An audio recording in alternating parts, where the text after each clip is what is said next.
사랑과 은혜가 충만하신 하늘에 계신 아버지 하나님, 우리 한 주간의 삶을 인도하시고 감사함으로 주님 앞에 나와서 예배 드릴 수 있도록 인도하심을 인해 감사를 드리옵나이다. 때때로 감사와 하나님의 뜻대로 살지 못한 우리의 연약함을 긍휼히 여겨 주옵시고 돈독한 믿음의 길로 나아가는 우리의 걸음걸음이 되게 하여 주시옵소서. 이 시간 성령 하나님의 함께 하시는 예배로 우리의 심령의 새로운 회복이 기쁨으로 충만케 하여 주시옵소서. 특별히 육체적인 건강의 어려움으로 힘들어하는 우리 성도님들 기억하여 주셔서 치료자 되시는 우리 하나님의 손길로 어루만져 주시사 회복의 은혜가 있도록 인도하여 주시옵소서. 세종행복교회가 헌당을 앞두고 있사오니 우리 하나님의 은혜로 역사하여 주시다 속히 헌당을 이룩할 수 있도록 인도하여 주시옵소서. 이 교회를 통하여 하나님께 영광 돌릴 수 있도록 하여 주시옵고 우리 교회와 함께 하시는 하나님 아버지, 늘 우리가 저 하늘을 사모하며 살아가는 저희들 될 수 있도록 인도하여 주시옵소서. 우리 하나님 아버지께서 사랑하시는 목사님께 갑절의 영감을 주시어 교회사에게 맡겨진 사명을 잘 감당케 하시고 영육간의 강건함을 허락하시사 피곤치 않도록 붙잡아 주시옵소서. 이 시간 우리 목사님의 말씀이 선포될 때에 그 말씀 위에 성령 기름을 부어 주시사 듣는 저희들에게 빈 마음을 허락하시고 그 말씀을 잘 받아 감당케 하여 주시옵소서. 그 말씀을 잘 받아 들음으로 말미암아 하나님께 하나님께 영광 돌리며 우리의 삶의 목표를 저 하늘에 두고 살아갈 수 있도록 도와주시옵소서. 이 시간 사단마귀가 틈타지 아니하고 오로지 우리 하나님께만 영광 돌리는 귀한 한 시간 될 수 있도록 인도해 주시옵기를 사랑과 은혜가 많으신 예수님의 이름으로 기도드리옵나이다. 아멘.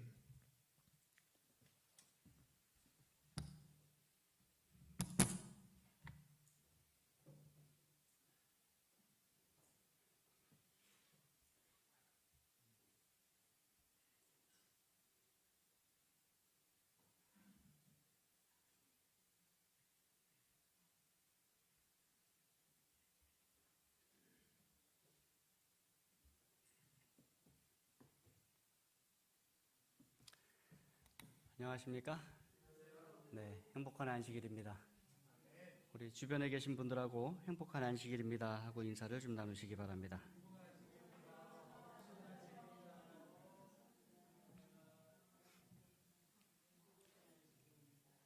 이렇게 둘러보시니까 자리가 좀 많이 비었죠? 예, 우리 마음이 조금 서운합니다, 그죠? 근데 편찮으신 분들이 너무 많아요. 예, 이종문 장로님 내외가 또 코로나 걸리셨다고 하네요. 선미가 코로나 걸려서 내려와 갖고 아마 선미를 통해서 이렇게 또 걸리시게 된 것 같아요. 빨리 회복되실 수 있도록 기도해 주시고, 강영순 집사님이 또 코로나에 걸리셔서 좀 편찮하고 계십니다. 우리 최세원 집사님 가정, 고은이네 가정은 모두가 지금 다시 아파요. 고은이는 퇴원을 하긴 했는데 여전히 기침을 좀 심하게 하고, 최세원 집사님이 또 중이염이 왔다고 하네요. 예, 그리고 또 뭐 고은이 엄마도 목소리가 안 나와서 꽤나 힘들어하고, 지금 보니까 계절이 되게 이상해요, 그죠? 3월 겨울은 엄청나게 추웠거든요. 그런데 3월 한 초순에 엄청나게 따뜻한 날씨가 왔었습니다. 그리고는 꽃이 상당히 일찍 펴버렸어요. 그리고는 갑자기 또 추워졌습니다, 날씨가. 그래서 최근에 와서는 또 이러한 기후의 변화가 상당히 심하구나, 그런 생각을 좀 하게 됩니다. 더불어서 편찮은 분들이 조금 더 힘드신 그러한 시간인 것 같습니다. 위에서 많이 좀 기도해 주시기 바랍니다. 제가 금요일날 예배 시간에 다니엘서 연구를 하기로 이렇게 결정을 좀 했습니다. 정말 좋아하시네요. 네. 제가 보니까 안식일 예배는 좀 쉬운 말씀을 좀 나눠야 되겠다라는 생각을 좀 하게 되었습니다. 우리가 이제 이사 오고 난 이후에 구도자들이 좀 많이 오십니다. 그렇죠? 한 분, 두 분 오셔서 안식일 날은 조금 어려운 말씀보다는 조금 더 구도자들을 위한 말씀, 또 아이들도 이해할 수 있는 말씀으로 좀 준비하면 좋겠다, 그런 생각을 좀 하게 되었습니다.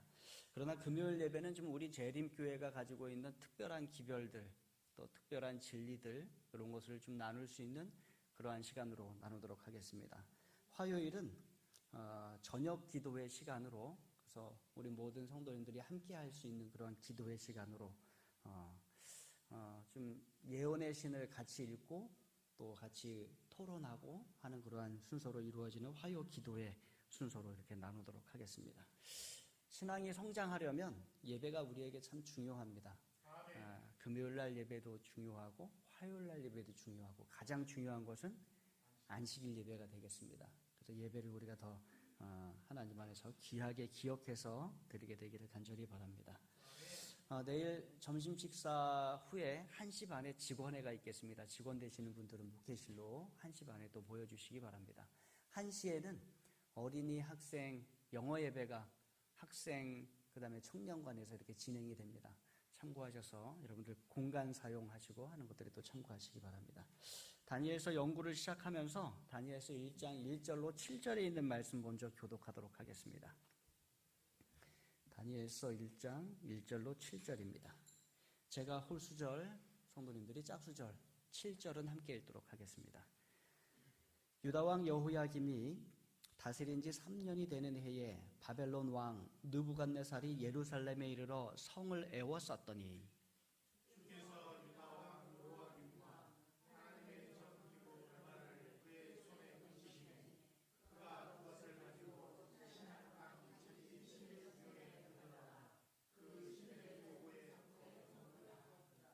왕이 환관장 아스부나스에게 말하여 이스라엘 자손 중에서 왕족과 귀족 몇 사람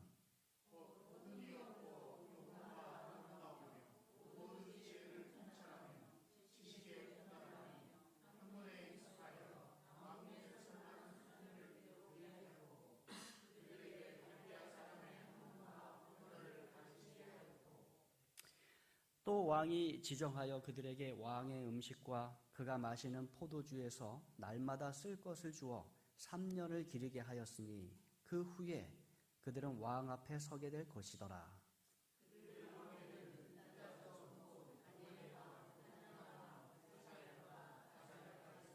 7절 함께 읽습니다. 시작. 환관장이 그들의 이름을 고쳐 다니엘은 벨드사살이라 하고 하나냐는 사드락이라 하고 미사엘은 메삭이라 하고 아사랴는 아벤노고라 하였더라. 아멘. 다니엘서 연구를 시작하는데 그 전에 먼저 인간 다니엘이 어떠한 사람이었는가에 대해서 좀 살펴보도록 하겠습니다. 다니엘은 사실 그 당시 국제 세력의 정치에 휘말린 한 젊은 인질에 불과했습니다. 한 명의 포로였던 것이죠. 그리고 또 아주 강대국이 아니라 아주 약한 나라의 하나의 포로였습니다.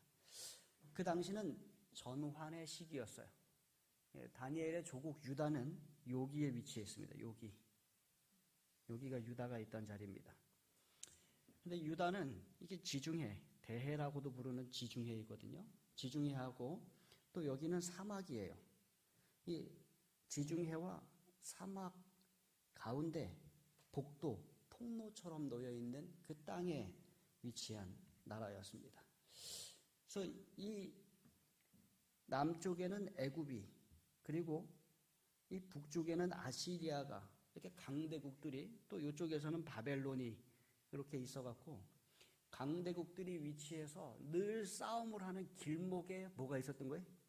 이 유다가 있었어요. 이렇게 싸움을 하는 길목에 이집트는 이쪽으로 싸우러 올라가고 아시리아하고 바벨론은 이쪽으로 싸우러 내려가고, 그래서 늘 싸우는 길목이니까 이리 치이고 저리 치이는 아주 작은 나라였던 것입니다. 그리고 그 당시는 패권이, 또 강대국의 패권이 아주 빠르게 바뀌었습니다. 아시리아가 패권을 잡았었고요. 또 이집트, 애굽이 패권을 잡았었고, 이쪽에서 다시 바벨론이 패권을 잡았습니다. 그래서 아주 짧은 시간에 아주 강한 나라들이 그 유다를 다스리고 그 유다 왕국을 다스리는 그러한 일들을 행하게 되었습니다. 첫 번째 왕국이 아수르입니다. 아시리아. 아수르 제국의 최후의 위대한 왕 아슈르바니팔은 다니엘이 출생하기 2년 또는 3년 전인 BC 626년에 사망을 했어요. 그래서 이 아슈르바니팔의 죽음은 근동 지방에서 중요한 변화들을 일으켰습니다. 아수르 제국이 4분 오열됐어요. 아수르 제국의 통치력이 쇠약해졌고 얼마 동안에 유다는 평화를 누렸습니다. 그러니까 아수르가 강대국이었다가 자기네들끼리 내분이 일어나서 싸운 것입니다. 그러니까 이 강대국이 영향력을 펼치지 못하게 되니까 작은 나라 유다에 평화가 오게 된 거예요. 그때 뭐가 있었냐면 요시야 왕의 개혁이 있었어요. 그런데 예레미야서를 보면 요시야 왕의 개혁은 철저하거나 오래 지속되지 못했다는 단점이 있었다는 것입니다. 참 얼마나 안타까운 일인지 몰라요. 두 번째 나라는 여기 애굽입니다. 아시리아가 여기 있었고요. 애굽이 여기 있었는데 이게 아시리아가 4분 오열돼 갖고 흩어지는 바람에 이 영향력을 잃게 되었어요. 근데 그 공백에 누가 성장하기 시작해요? 애굽이 성장하기 시작해요. 그래서 이 애굽이 어디까지 올라가냐면 여기까지 이 유프라데 강까지 올라가서 싸우기 시작하고 자기의 나라를 확장하고 키우기 시작합니다. 그런데 갑자기 이쪽 바벨론 쪽에서 하나의 민족이 또 연합을 이루어서 일어나기 시작합니다. 북부 이란의 산악 지역의 메디아인들과 바벨론인들이 합쳐서 이쪽 아시리아가 점령했던 곳들을 정복해 나가기 시작하는 거예요. 그러다가 세력이 얼마나 커지는가 하면 이렇게 커졌어요. 여기 바벨론입니다. 정말로 커졌죠. 이 애굽이 여기까지 올라가서 차지하고 있었는데 이 바벨론이 여기에서 격돌하게 됩니다. 유프라테스 강 상류, 남쪽 상류에서 격돌을 하게 되는 것이죠. BC 611년에 한 번 싸웠고요. BC 605년에 다시 한 번 싸우는데 이 전투에서 애굽이 아주 처참하게 패배를 합니다. 패권은 이제 누구한테 넘어간 거예요? 바벨론으로 넘어가게 된 것입니다. 바벨론의 영토가 아주 넓어졌어요. 그리고 그 영토 안에 유다도 포함이 되게 된 것입니다.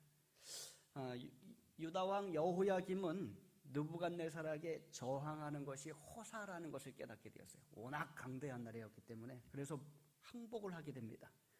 바벨론 군대가 예루살렘 성문 앞에 다가와서 두 가지를 요구합니다. 조공을 바칠 것, 그리고 귀인들 가운데서 인질을 뽑아줄 것. 그렇게 해서 여러 인질들이 뽑혔는데 그 중에 하나가 누구예요?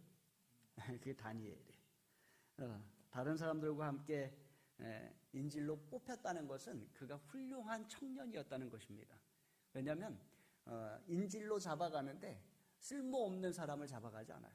유능하고 성품이 좋고 또 귀족 출신이었으며 또 성실한 사람을 데리고 가는 것입니다. 전도 유망했기 때문에 그가 그것에 사로잡혀가게 된 것입니다. 어쨌든 다니엘은 강대국에 잡혀간 약소국 출신의 인질에 불과한 것입니다. 여러분 자신이 다니엘이라고 한번 생각을 해보십시오. 여러분 기분이 어떻겠습니까?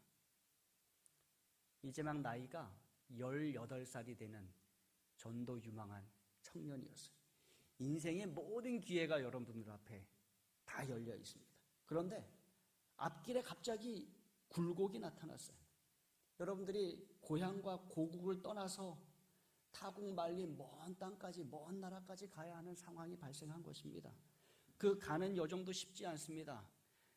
목적지까지, 여기가 바벨론인데요. 여기 유다부터 사막을 가로질러 가는데 이 거리가 640km입니다. 그런데 걸어서 가요. 몇 날 며칠을 밤낮으로 걸어서 갑니다. 그런데 그 고국을 떠나면서 느끼게 되는 것은 더 이상 부모님과 형제와 친척들을 볼 수 없을 것이라는 것이에요. 여러분 마음이 어떻겠어요? 얼마나 낙담이 되고 얼마나 침울했겠습니까? 하나님께서 어떻게 나에게 이러한 일을 허락하시는가? 라는 의구심이 아마 계속해서 들었을 것입니다. 포로로 가서 어떻게 살아야 하는가? 포로의 긴 여정 동안에 어쨌든 어울려서 잘 살아봐야 되겠다, 이런 결심이 다니엘과 또 세 친구들에게 있었을지 모르겠습니다. 어떠한 사람이 이 BC 605년, 그러니까 다니엘이 잡혀갔던 그 해에 이 근동에서 일어났던 이 여러 일들을 목격한다면 대부분의 사람들은 어떻게 생각하냐면 단순히 인간의 충성과 세력이 바뀜으로 오는 결과에 불과하다라고 생각했을 것입니다. 강대국들이 바뀌고 그 가운데서 전쟁이 일어나고 그 가운데서 인질이 생기고 막 그렇게 해서 이러한 상황들이 이러한 역사가 이루어졌을 것이다 라고 수많은 사람들이 생각하게 될 것입니다. 그런데 성경은 그렇게 기록하고 있지 않아요. 1절 말씀 제가 다시 있습니다. 유다왕 여호야김이 다스린 지 3년에 이게 605년입니다. BC 606년에서 BC 605년까지입니다. 되는 해에 바벨론 왕 느부갓네살이 예루살렘에 이르러 성을 에워쌌더니 그런데 2절이 아주 의미심장하게 말씀해요. 주께서 누가요? 주께서 하나님께서 유다 왕 여호야김과 하나님의 전 그릇 얼마를 그의 손에 넘기시매. 누가 그렇게 하셨다는 거예요? 하나님께서 그렇게 하셨다는 것이. 여호야김이 나쁜 왕이었기 때문에 그것도 포함되지만 더 나아가서 그 백성이 하나님 앞에 배역하고 죄를 지었기 때문에 하나님의 뜻을 따라가지 않고 배도하고 그 충성스러운 믿음을 버렸기 때문에 믿음의 결핍 때문에 그들이 하나님의 보호하심을 잃어버리게 되고 하나님께서 이 모든 일들이 일어나도록 허락하셨다는 것이.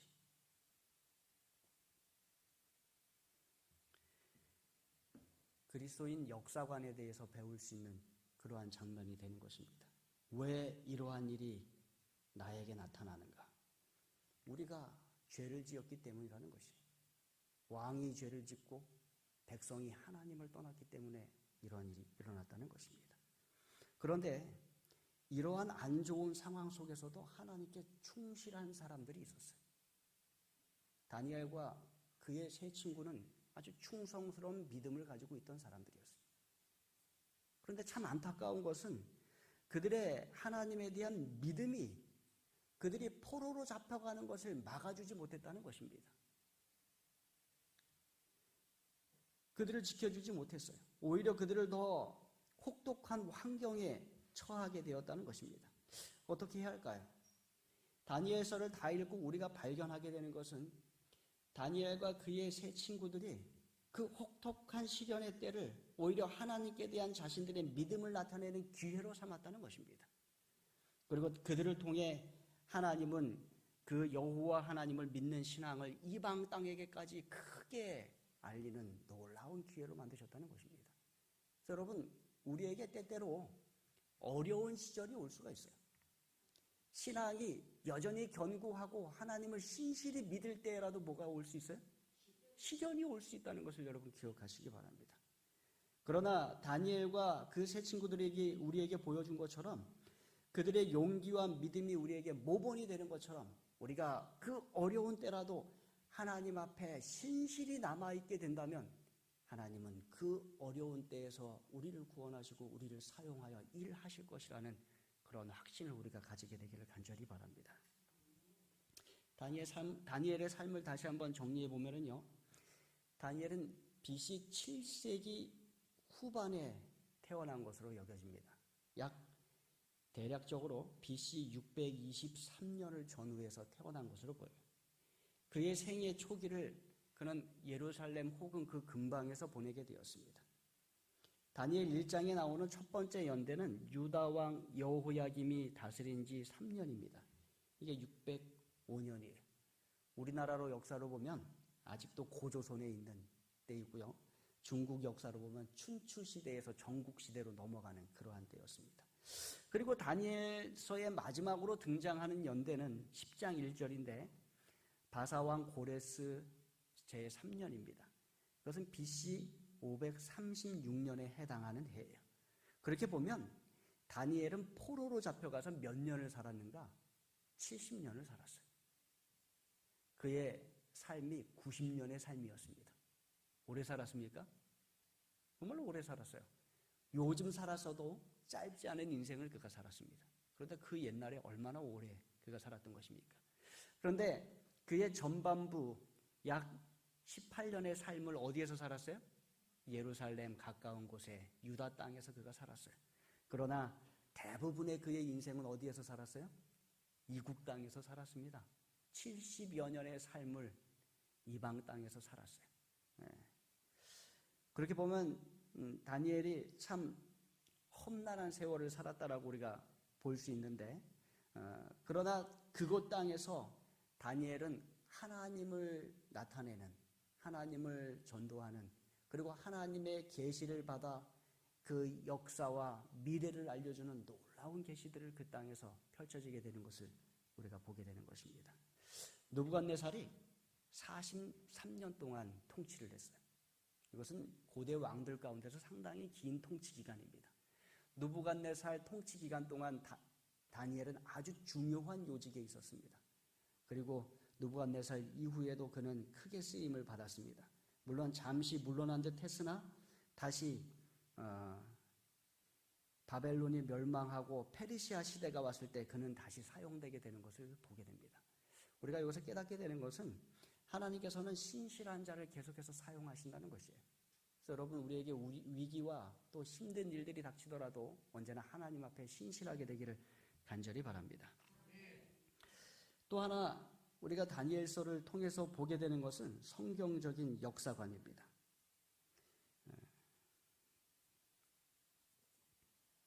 하나님은 과연 인간의 역사와 연관을 맺고 계시는가? 많은 사람들이 질문하는 질문입니다. 하나님은 과연 인간의 역사와 연관을 맺고 계시는가? 이것은 신학적인 질문이에요. 하나님은 어떠한 하나님이신가 하는 것이 우리의 가장 큰 질문인 것입니다. 근데 이 답을 찾아보려면 먼저 성경이 무엇인가를 알아야 돼요. 특별히 다니엘 시대의 성경, 구약 성경이 무엇인가를 알아야 됩니다. 여러분, 성경은 하나님의 본질, 품성, 그리고 목적들에 대한 계시예요. 하나님이 본질적으로 어떠한 분이신가? 하나님의 품성은 어떠한 분이신가? 하나님의 목적은 어떠한 분이신가를 나타내는 것이 성경입니다. 그런데 그와 동시에 성경은 역사예요. 창조로부터 이스라엘의 멸망까지 쭉 나열된 것이 구약 성경의 역사입니다. 그 역사 가운데 성경이 우리에게 보여주는 것은 주인공이 계시다는 거예요. 역사 가운데. 그 주인공이 누구예요? 하나님이시라는 것입니다. 그래서 어떠한 신학자는 이 역사 속에 나타나시는 하나님의 섭리를 가리켜서 하나님의 위대한 행위들이라고 이렇게 말을 했어요. 하나님은 전 역사를 통하여 활동해 오셨으며 인간들과 상관하시고 그들의 세상적인 사건들뿐만 아니라 그들이 그분의 구원을 얻는 방법과 관련하여 그들을 인도하고 지도해 오셨다는 것이 성경이 우리에게 계속해서 가르치고 있는 것입니다. 특별히 그리고 이 사상은 다니엘서에 가장 크게 나타나 있어요. 하나님은 역사에 관여하시는 하나님이에요. 하나님은 멀리 계신 분이 아니라 하나님은 우리와 가까이 계시며 인도하시고 이끌어 가시는 하나님이세요. 하나님은 나라들의 강대국들의 흥망성쇠를 이끌어 가십니다. 뿐만 아니라 하나님은 개인의 삶에도 역사하세요. 다니엘이 포로로 잡혀가도록 허락하셨지만 다니엘을 구원하는 일도 허락하십니다. 다니엘을 사자굴에서 구원하셨고 다니엘의 세 친구를 풀무불에서도 구원하셨습니다. 하나님께서 그들에게 어려움을 허락하셨지만 어려움 가운데 그들이 굳건하게 설 때 그들을 또한 사용하셔서 큰 일을 행하시는 것을 우리는 다니엘서를 통해서 보게 되는 것입니다. 그래서 다니엘서를 연구할 때 우리가 올바른 성경적 역사관을 가지게 되길 간절히 바랍니다. 다니엘 시대에 역사하셨던 하나님은 오늘날 나의 삶에도 역사하심을 여러분 기억하시기 바랍니다. 다니엘이 충성했던 것처럼 저와 여러분도 하나님 앞에 충성스러운 삶을 살게 되기를 간절히 바랍니다. 1920년대 예루살렘에서 무덤들이 발굴이 되었어요. 고고학계에서 그 무덤들을 연구하다가 무덤들이 좀 잊혀지게 되었습니다. 그러다가 1995년에 한 학술지에 성서 고고학 리뷰라는 학술지에 그 무덤들에 대한 리뷰를 달면서 이러한 제목이 달렸습니다. 이것이 다윗의 무덤인가? 그 예루살렘 한쪽에 있었던 여러 무덤들이 있었는데 그 중에서 가장 남쪽에 있었던 가장 큰 무덤이 다윗의 무덤처럼 여겨졌다는 것입니다. 아주 큰 주목을 받았어요. 그런데 반대편에 있던 북쪽에 있던 그렇게 크지 않은 무덤, 그러나 그 무덤이 좀 희한한 상태여서 이 위에도 무덤이 있고 12계단이 있고 계단 아래에도 무덤이 있는 아주 특이한 무덤이 하나 있었습니다. 근데 봤더니 그 무덤에 그 벽화들이 그려져 있는 거예요. 한 사람이 내동댕이 쳐져 있는 듯한 그림이 그려져 있고, 다른 하나의 그림으로는 이렇게 어떤 원으로 된 곳에서 사람이 기어 나오는 듯한 이렇게 그림이 그려져 있는 것입니다. 그리고 아래를 보았더니 사자 2마리가, 아주 큰 사자 1마리하고 또 작은 사자 1마리가 그 내동댕이 쳐져 있는 사람을 위시로 해서 그려져 있는 것을 보게 되었습니다. 누구의 무덤이에요? 다니엘의 무덤이에요. 그래서 학자들이 조사를 해보았더니 그곳에 이것은 선지자 다니엘의 무덤이다라고 기록이 되어 있었다고 합니다. 참 놀라운 일이에요. 다니엘이 어디에서 살았어요? 바벨론으로 포로 잡혀가서 겨우 한 20년 조금 안 되는 세월을 예루살렘에서 살다가 바벨론으로 잡혀가서 그곳에서 70여 년을 살았습니다. 그런데 그의 무덤이 지금 어디에 와 있는 거예요? 예루살렘에 와 있는 거예요. 학자들은 그 무덤이 어떻게 예루살렘에 위치하게 되었는지 전혀 알지 못한다라고 이야기합니다. 대부분의 학자들은 다니엘의 무덤이 바벨론 근처 수산에 있었다라고 추측을 하고 있었습니다. 그런데 오랜 세월이 지난 후에 1990여 년이 되어서야 그 무덤이 어디에 있었다는 것이 발견이 되었어요? 예루살렘에 있었다는 것이 발견이 되었어요. 하나님께서는 그 먼 이국 땅에 가서 정말로 어렵고 힘든 생을 살았던 다니엘을 어디로 인도하신 것이? 예루살렘으로 인도하신 것입니다. 여러분, 하나님께서 저와 여러분의 삶 또한 인도하고 계심을 기억하시기 바랍니다. 다니엘은 지금 무덤 안에서 예수님께서 다시 재림하실 때를 기다리고 살아가고 있습니다. 그가 비록 어렵고 힘든 삶을 살았지만, 그가 정말로 긴 삶을 살았지만, 그가 타국에서 정말로 이방 왕들 앞에서 살았지만, 그는 예루살렘으로 이끌려와서 예루살렘에 안치되어 있음을 여러분 하나님 앞에 감사하시기 바랍니다. 우리의 삶 가운데서도 하나님은 동일하게 역사하실 것입니다.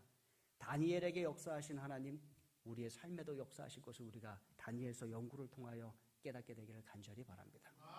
다니엘은 크게 두 부분으로 나뉘어집니다. 첫 번째 부분은 역사적 부분이요, 두 번째 부분은 예언적 부분입니다. 1장부터 6장까지는 역사적 부분이요, 7장부터 12장까지는 예언적 부분으로 되어 있습니다. 물론 역사적 부분에도 간간히 예언이 나와 있습니다. 그러나 그 예언은 그 당시 역사와 그 당시 사람들과 관련이 있는 예언들이 많고, 주로 미래, 우리 시대까지 영향을 미치는 예언은 후반부에 나와 있습니다. 앞에 역사적 부분은 아람어로 되어 있어요. 아람어는 당시에 바벨론과 그 인근의 많은 사람들이 사용하던 공용어였습니다. 말하자면 오늘날 시대의 영어와 같은 것입니다. 영어로 되어 있고, 그러나 예언적 부분은 히브리어로 기록이 되어 있습니다. 그러니까 그 대상이 아주 분명한 것이죠. 역사는 모든 사람에게 열려 있고, 그러나 예언은 하나님을 신실히 믿는 하나님의 백성들에게 열려 있는 것입니다. 그 일들을 통하여 우리는 하나님께서 어떻게 이 세상을 주관하고 계시며 결국에는 어떻게 이 세상을 어디로 이끌고 가시고 어떠한 길과 어떠한 방편으로 이끌고 가실 것을 하나님께서는 우리에게 보여주신 것입니다. 이제 우리가 다니엘서를 연구해 가기 시작할 것입니다. 다니엘의 삶을 보게 될 것이고, 다니엘의 친구들의 삶을 약간 보게 될 것입니다. 그리고 그 삶 가운데에서 있었던 여러 일들을 통하여 하나님의 인도하심을 보게 될 것이며, 또한 하나님께서 앞으로도 어떻게 인도하실 것에 대하여 우리는 다니엘서를 통해서 보게 될 것입니다. 특별히 다니엘서를 연구할 때 우리가 많은 은혜를 받게 되길 바랍니다. 은혜뿐만 아니라 이 시대를 우리가 어떻게 살아가야 되는지, 하나님께서는 우리를 어떻게 인도하시는지 이 다니엘서를 통해 배우게 되길 간절히 바랍니다. 무엇보다도 마지막으로는 다니엘의 그 삶 가운데서 우리가 배울 수 있는 영적인 삶의 교훈을 우리가 배우게 되기를 간절히 바랍니다. 우리가 다니엘서를 연구할 때 하나님께서 우리를 축복하시고 다니엘의 삶을 이끌어주신 하나님께서 우리의 삶도 이끌어주시게 되기를 바라면서 말씀을 마치겠습니다.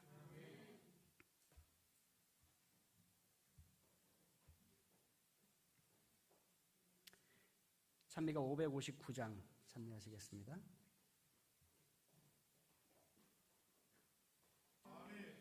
사랑의 아버지 하나님, 귀한 안식일을 허락하시고 하나님의 전에 모여 이 안식일을 예배로 시작할 수 있도록 인도하여 주셔서 감사합니다. 하나님, 우리 가운데 몸과 마음이 편찮아 교회에 오지 못한 우리 믿음의 식구들이 있습니다. 특별히 환절기로 인하여 많은 분들이 감기와 코로나로 또 그 외의 질병으로 편찮아서 오지 못했습니다. 하나님, 속히 회복시켜 주셔서 우리가 함께 하나님 전에 모여 예배하며 기쁨을 나누도록 인도하여 주시옵소서. 하나님, 다니엘의 삶을 통하여 우리가 교훈을 얻습니다.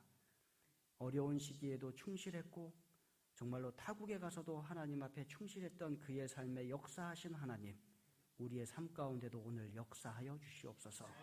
우리를 이끌어 주시고 우리가 하나님의 역군으로 사용받도록 인도하여 주시옵소서. 다니엘서를 연구하며 역사 속에 일하시는 하나님 뵙게 하여 주시고 하나님께서 보여주신 계시를 통하여 이 시대가 어디인지 깨닫게 도와주시고 마지막 때를 준비하도록 축복하여 주시옵소서. 무엇보다도 영적으로 다니엘과 같은 믿음과 소망 가지고 살아가는 주의 자녀 되도록 하나님 축복하여 주시옵소서. 돌아가는 길에도 안전하게 지켜주시고 내일 아침 더 밝은 모습으로 하나님 전에서 뵙게 되도록 인도하여 주시옵기를 예수님의 이름으로 간절히 기도드립니다. 아멘.